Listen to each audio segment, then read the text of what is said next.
Bonjour à tous, j'espère que vous allez bien.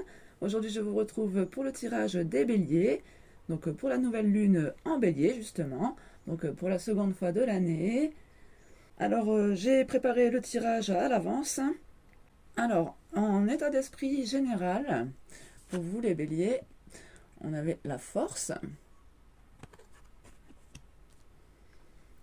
avec le pendu en dos de deck, hein. J'ai pris mes petites notes au fur et à mesure, hein.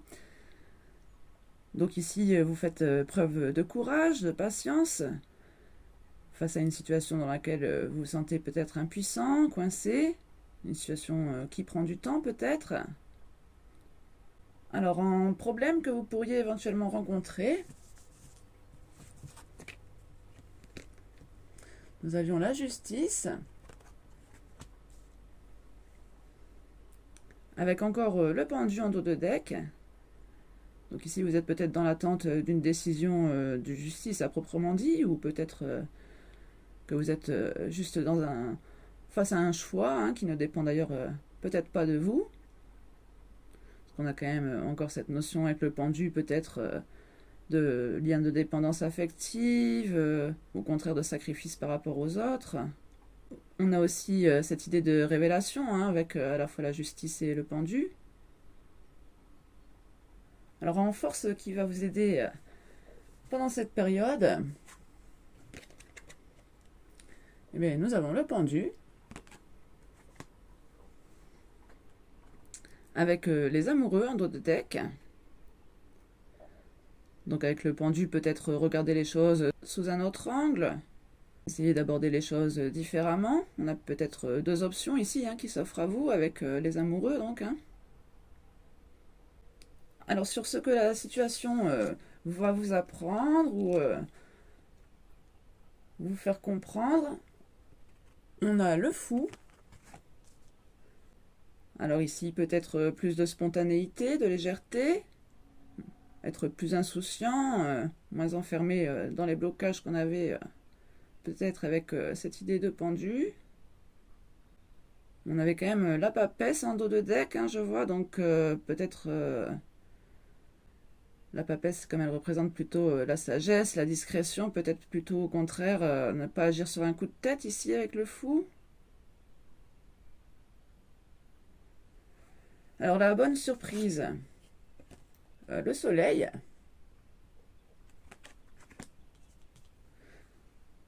Une bonne carte, hein, carte de vérité, de lumière, de rayonnement. Oui, plutôt de rayonnement, je pense, parce qu'on avait l'empereur en dos de deck. De rayonnement par soi-même ici, hein, de plénitude. En conseil, on a l'étoile. Donc ici, peut-être suivre vos rêves, hein. On avait le monde, hein, donc en dos de deck. Peut-être s'ouvrir aux autres, aux opportunités pour pouvoir suivre ses rêves. On a l'empereur, je vois derrière, le chariot, avec le 7. Ici, on a quand même des énergies assez masculines, hein, l'empereur et le chariot. Il nous parle de confiance en soi, d'ancrage. Bon, avec le chariot, on a quand même toujours cette idée aussi de direction. Alors ensuite, donc, j'étais allée préciser avec les mineurs. Alors, à la coupe, là, j'avais la 8 de pique et la 10 de bâton. Donc ici, on sent quand même une lourdeur qui s'installe, hein, dans le tirage. On a peut-être des croyances limitantes avec cette 8 de pique qui nous pèse, hein, avec la 10 de bâton, un fardeau que l'on traîne depuis longtemps sûrement avec cette énergie de pendu là.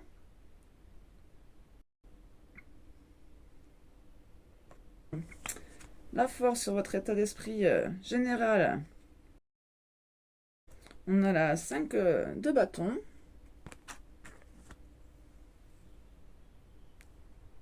Donc on avait une 2 de cœur en dos de deck.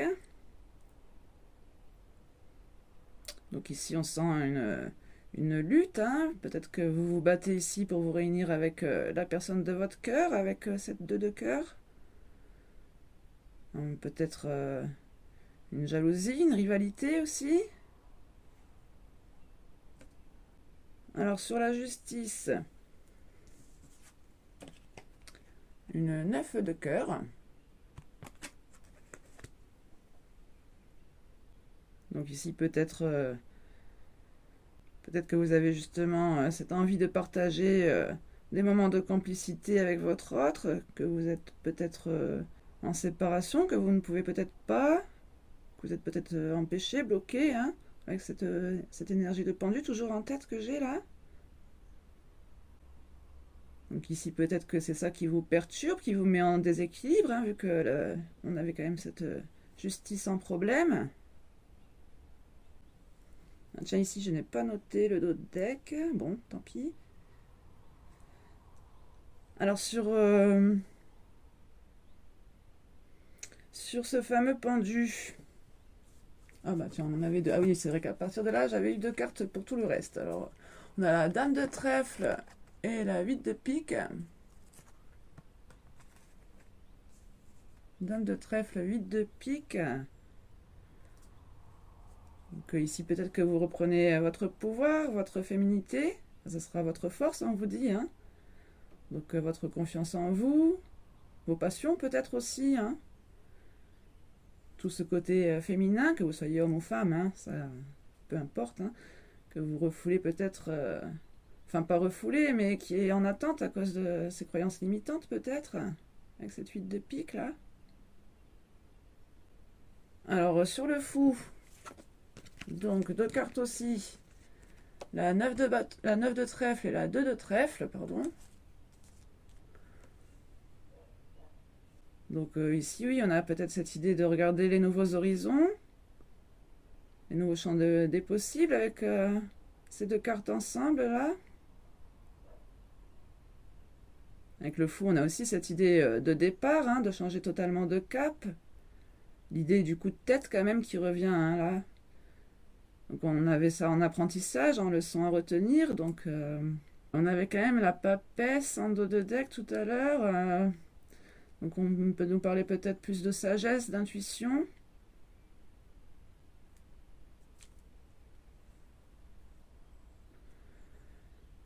Alors sur la bonne surprise, donc on avait le soleil. Oh, ici on a un as de cœur et un valet de pique. Donc oui, cette idée quand même de plénitude. Donc avec l'as de cœur, on peut avoir un renouveau en amour, un nouvel amour peut-être aussi. Hein. Bon, attention, ça peut aussi être pour vous-même, hein, pas forcément quelqu'un qui arrive dans votre vie. Ça peut être l'amour de soi, de se valoriser, reprendre confiance en soi, hein, comme on avait quand même cette reine de trèfle en force, qui pouvait peut-être désormais sortir de ses blocages.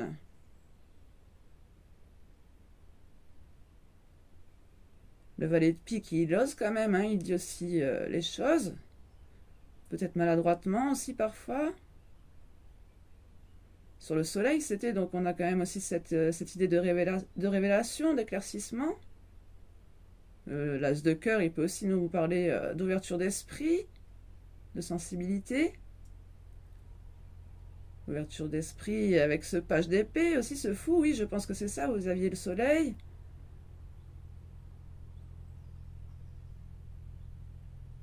Avec l'empereur en dos de deck, on avait, oui, donc peut-être une idée d'éclaircissement, de rayonnement, d'ancrage et de confiance en soi. Vous allez peut-être y voir plus clair à propos d'une situation, prenant du recul, hein, en relativisant, en élargissant un peu vos possibilités, là, vos nouveaux horizons. Avec la 9 de trèfle et la 2 de trèfle, on a vraiment cette idée de regarder à l'horizon hein, ce qui se présente à nous, ou vers quoi on peut se diriger. Vous allez quand même vers votre complétude, hein, avec ce soleil et cet as de cœur là. On voit qu'il y a peut-être encore cette notion d'apprentissage aussi avec ce valet d'épée. Hein. Le valet, bon, il est jeune, mais il est curieux, il est motivé, il est dynamique. Il a quand même confiance en lui. Hein. Bon, par contre, je vois qu'on avait quand même la 3 de cœur en dos de deck. Donc vous avez peut-être été ici victime d'une trahison. Ou alors vous avez peur de trahir quelqu'un. Peut-être vous-même aussi, hein, en fonction de vos valeurs. Donc, comme on avait quand même la justice en problème, donc cette notion de choix, de décision à prendre, de droiture, de savoir dans quelle direction aller. Souvent, quand on est confronté à un choix, à une décision à prendre, il peut aussi s'agir de se questionner sur nos principes aussi, hein, ceux qui ont fait partie de notre construction, ce sur quoi on a basé notre vie. Hein. On a beaucoup cette idée de valeur inculquée aussi avec le pendu de schéma limitant, à cause de croyances. On avait quand même cette 8 de pique, à cause de croyances, de ce qu'on nous a répété quand on était enfant, par exemple, avec les parents, les principes des parents. On avait quand même aussi ces énergies masculines avec l'empereur, le chariot, ça faisait penser à l'ancrage. Donc ici, peut-être que vous avez besoin de reprendre le contrôle suite à cette peine de cœur. On avait quand même la force, la maîtrise en état d'esprit général, donc bon.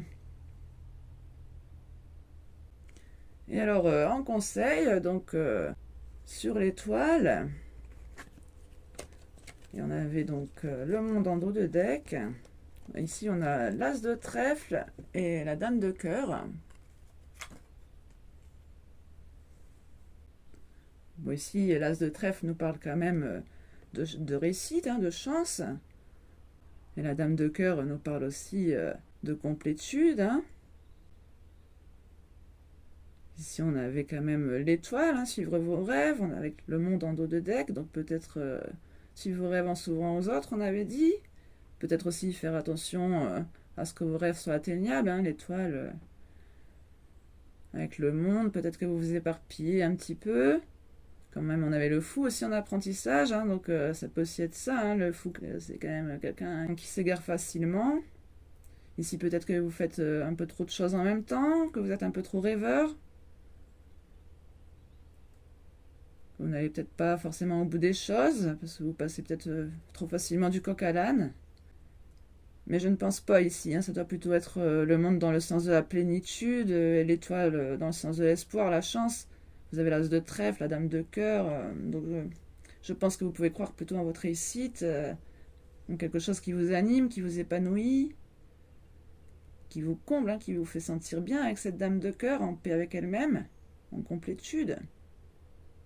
Donc en conseil ici, peut-être chercher à provoquer cette chance en étant aligné avec soi-même. Et alors en dos de deck, je vois qu'on avait qu'est-ce que j'ai vu? La 8 de cœur. Ah, attendez, parce que j'ai mélangé les deux ici. Oui, voilà, c'était ça. Donc 8 de cœur et dame de trèfle en suivant. Donc ici, peut-être faire le deuil d'une situation, tourner une page, laisser aller avec la 8 de cœur. Hein. Bon, et puis avec cette dame de carreau en suivant, on a cette idée de stabilité à venir, hein, de richesse aussi matérielle, de sécurité, d'indépendance peut-être, pour peut-être justement cette idée d'ancrage. Hein. Quand on devient indépendant financièrement parlant, on est de ce fait plus libre de ses choix aussi. Hein. Et en carte conseil, je vous ai tiré le regard intérieur. Alors, je vais vous lire ce qu'on a dans le livret.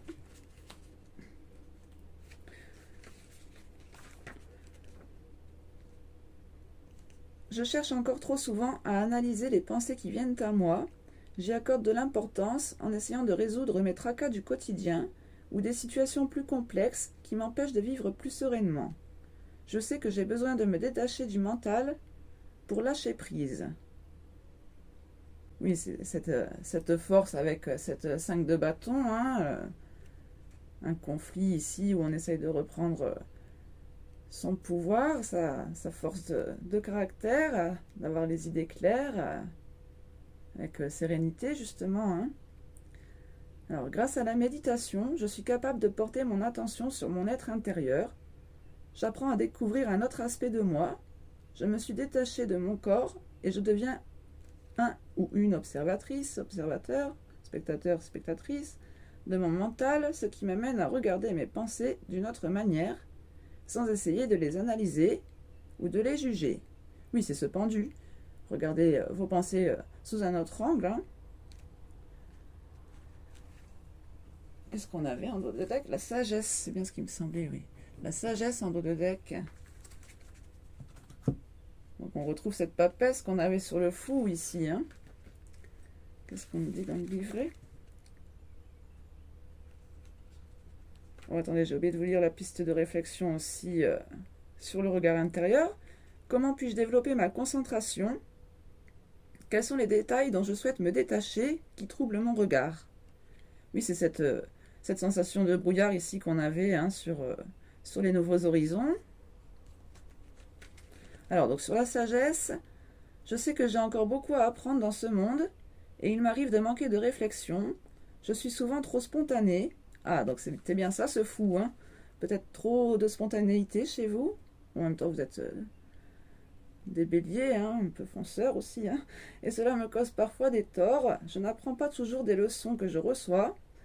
Et je peux même recommencer plusieurs fois les mêmes erreurs sans m'en rendre compte. Oui, donc c'était bien ça, on avait la papesse sur ce fou. On nous parle ici de méditation avec le regard intérieur. Prendre peut-être plus de recul avec ce pendu en force. Retrouver un peu plus d'harmonisation avec ce déséquilibre ici avec la justice en problème. Qu'est-ce qu'on avait en suivant? La volonté et l'intuition. La volonté, l'intuition. Qu'est-ce qu'on nous dit ici sur la volonté et l'intuition? Je ne me rappelle plus trop.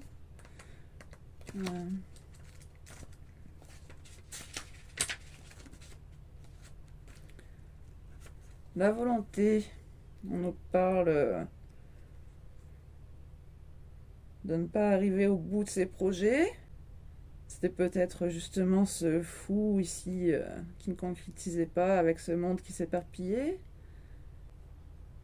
On parle de volonté pour se lancer, d'avoir envie, de ne pas le faire par obligation, de décider librement de ses actes, d'être déterminé à réussir tout ce que vous entreprenez, traverser vents et marées pour aller toujours plus loin.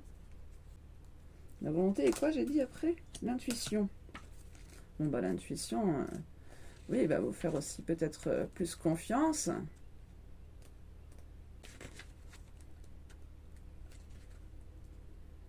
Oui, on nous parle d'avoir l'impression d'être dans le brouillard, que cela vous empêche d'avoir les idées claires.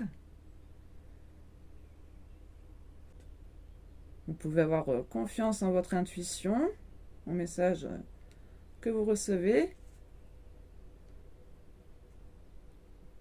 Vous sentir plus aligné avec vos pensées pour pouvoir projeter votre destinée.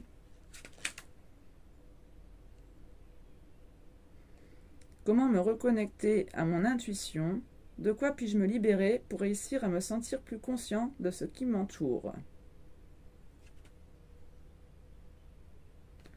Oui, c'est ce pendu hein, qui a besoin ici de se libérer. Hein. Ici, je pense vraiment que on vous parle de sagesse, de méditation, de recul, hein, de prendre vraiment le temps, de ralentir un peu votre côté fonceur ici, hein, les béliers. Et sur la volonté, on a vu aussi en piste de réflexion comment retrouver la volonté de faire. Donc hein, ce qui vous animait justement. Hein. Et suis-je vraiment au bon endroit? Donc cette idée aussi de nouvel horizon peut-être hein, qu'on retrouve. Bon bah écoutez, j'espère que ces messages vous auront parlé. Et je vous dis à très bientôt pour une nouvelle guidance.